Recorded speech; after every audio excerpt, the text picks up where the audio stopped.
Bonsoir les amis, j'espère que vous allez bien. Alors ça devient de plus en plus sérieux, surtout pour nous qui voyageons pratiquement tout le temps. Donc c'est pour ceux-là qui sont américains, ceux qui sont aussi détenteurs de cartes vertes. On vous a prévenu que les choses sont en train de changer, l'immigration n'est plus la même, il y a de nouvelles mesures qui sont mises en place. Donc, l'affaire où on vous disait qu'on avait bloqué la dame, notre sœur ivoirienne, à l'aéroport, on l'avait empêchée de revenir aux États-Unis. Cette histoire est en train de prendre de l'ampleur, c'est-à-dire que les mesures sont réellement appliquées.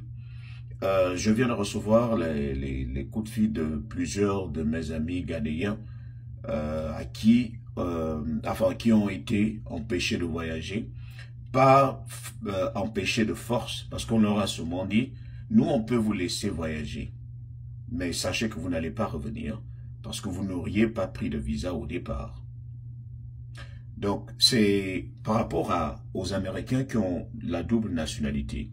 Vous êtes américain, vous êtes aussi gabonais.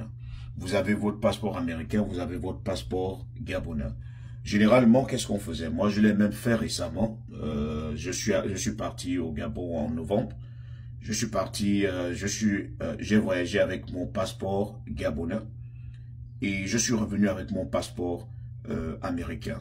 Si j'étais revenu après que Donald Trump ait prêté serment, je n'aurais pas eu la possibilité de rentrer aux États-Unis parce que lorsque je ne partais pas avec un visa, le visa de mon pays dans mon passeport américain.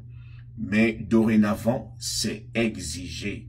Lorsque tu voyages avec ton passeport américain et le pays dans lequel tu vas aller atterrir, il faudrait que tu aies le visa de là-bas, dans ton passeport américain.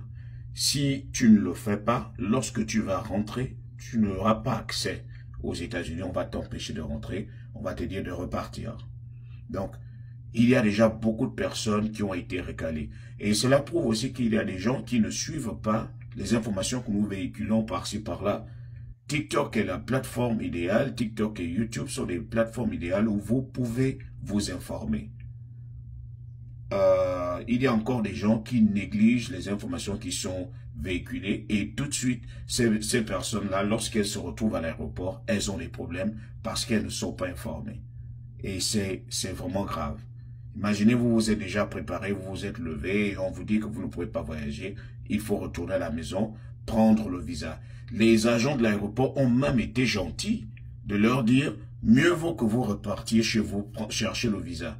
Parce que s'ils étaient mauvais, ils allaient dire, ok, passez.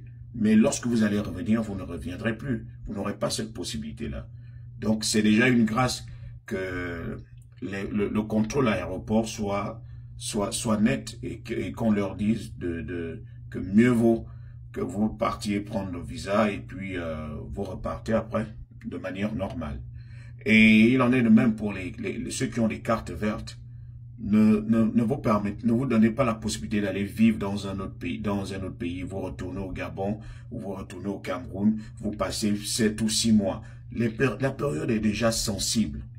La période est déjà très sensible. Il ne faut plus faire les choses comme avant. Mieux vaut, bon, s'il arrivait que tu voyages, tu reviens vite. Parce qu'on ne peut pas te remettre une carte verte pour que tu restes de manière permanente aux États-Unis et toi tu vis plus dans ton pays que tu le vis aux États-Unis, ils vont te l'arracher.